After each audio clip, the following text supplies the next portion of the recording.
محترم حکیم صاحب جس بات کی طرف توجہ دلا رہے تھے کہ صحبت صالح اختیار کرنی چاہیے، نیک لوگوں کے ساتھ بیٹھنا چاہیے، اٹھنا چاہیے، بروں سے بچنا چاہیے۔ اللہ نے اس امت میں جتنے بھی اعلیٰ درجے کے انسان پیدا کیے ان کی کتابیں پڑھنے سے پتہ چلتا کہ جو شخص واقعی یہ چاہتا، اللہ نے اس کو یہ ہدایت دے دی کہ میں اپنے آپ کو ایک اچھا انسان بنانا چاہتا، اپنی اصلاح کا طالب ہوں، تو 3 چیزیں اس سلسلے میں نہ اس کی مددگار ہو سکتی۔ یہ نسخہ میں آپ سارے اپنے ذہن میں رکھیں اور ان اجزاء کی تلاش کریں کہ واقعی اگر کوئی درپے ہے کہ میں ٹھیک ہو جاؤں، اچھی عادتیں مجھ میں آ جائیں، برائیوں سے بچ جاؤں، تو اس کے لیے ایک تو عزم کی ضرورت ہے، پختہ ارادہ۔ کچے ارادے کے لوگ جو ہے نا کہ کہتے ہیں بس ٹھیک ہے، ہو جائے ٹھیک ہے، نہ ہو جائے، نہیں، ایسے نہیں، ارادہ پختہ ہونا چاہیے۔ اسی لیے آپ دیکھتے ہیں کہ یہ اہل تصوف جو ہے انہوں نے اس کے لیے جو طالب ہوتا ہے کہ میں اپنی اصلاح کروں، اس کے لیے مرید کا لفظ تجویز کیا۔ مرید عربی زبان میں ارادہ کرنے والے کو کہتے ہیں جس نے ویل پاور مضبوط کر لی کہ اب جو چاہے ہو جائے میں یہی کر کے چھوڑوں گا۔ یہ پہلی بات ہے کہ دین و دنیا کا جو بھی کام کرنا چاہتا ہے اس کے لیے ارادے کی پختگی تو ہونی چاہیے۔ کام شروع کیا، قدم آگے اٹھایا، پھر پیچھے لے گیا، ایسے آدمی نہ دین کے کام کے نہ دنیا کے۔ ارادہ پختہ کہ بس جو فیصلہ کر رہی آپ ایسے نہیں کریں۔ اس کے بعد دوسری چیز جو اس سے بھی زیادہ ضروری ہے اللہ تعالیٰ سے استعانت ہے۔ پہلے بھی بات ہوئی کہ انبیاء علیہ السلام نے بھی کہا کہ ہم یہ کام نہیں کریں گے مگر اگر اللہ نے چاہا، یعنی ساتھ ہی کہہ دیا حالانکہ ہونا نہیں وہ کام، مگر کہا کہ بھئی ہم دم نہیں مار سکتے، سب کچھ اللہ کے ہاتھ میں، اس کی مدد کے بغیر کوئی کام نہیں ہو سکتا۔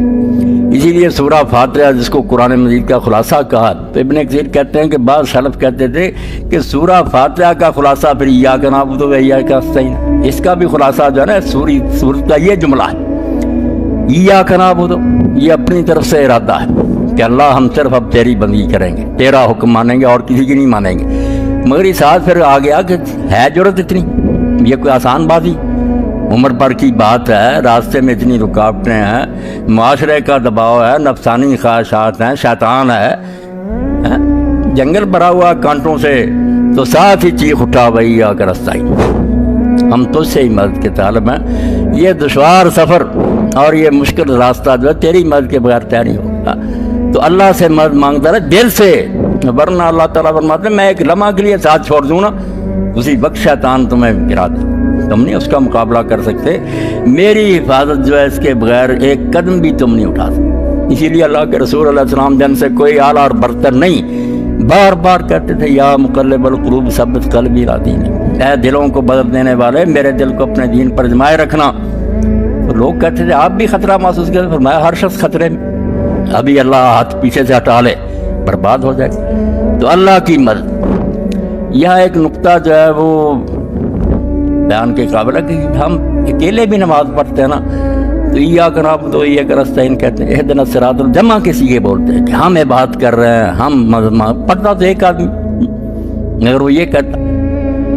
تو ایک بات تو جو اللہ کے نیک بندوں کے ذہن میں آئی وہ اور ہے، انہوں نے یہ سوچا کہ جب آدمی کسی کے ہاتھ کوئی چیز بیچے نا، شریعت کا مسئلہ، اس میں کچھ چیزیں اچھی ہوں کچھ بری ہوں، اب وہ آدمی اگر رکھنا چاہتا سارا رکھنا پڑے گا اس کو، اچھا برا، اور اگر رد کرنا چاہتا سارا رد کرنا پڑے گا۔ یہ نہیں کر سکتا کہ خریدنے والا کہ میں اچھی چھانٹ لوں، نہیں، اگر رد کرنا تو سودا ہوا بیک وقت، اچھی چیزیں بھی ہے بریا تو سارا رد کر دو۔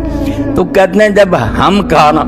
تو اس میں نبی آئے، صحابہ آئے، اولیاء آئے کہ ہم سارے کرتے، اب ہم گندے بھی ان میں شامل ہیں، جیسے التحیات میں پڑھنا السلام علینا وعلی عباد اللہ الصالحین، نیک بندے بھی ہیں مگر ہم جیسے گناہ گار۔ اب وہ قانون شرعی جو اللہ نے خود مقرر کی، یا تو پوری بے فسق کرے کہ نیکوں کی بھی ساتھ ہی نیکیاں گئی میں نہیں قبول کرتا، یا پھر ساتھ ہی ہم گناہ گاروں کا بھی جو گندا مندہ ہے اس کو بھی قبول کریں۔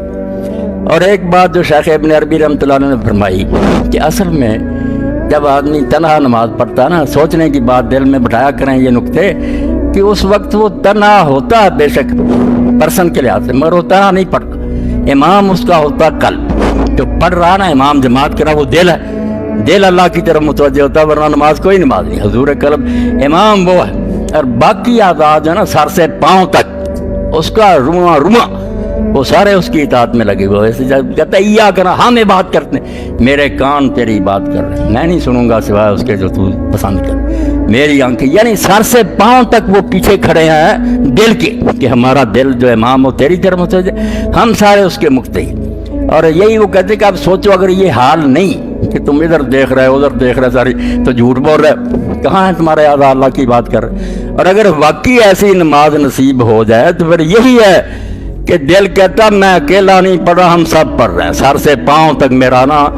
روح پڑھ رہا، وہی آ کر رستعین۔ اور یہ اتنی بڑی بات ہے نا کہ دماغ سے لے کر پاؤں تک کوئی حصہ بھی خلاف ورزی ہے، اس میں مدد تیری درکار۔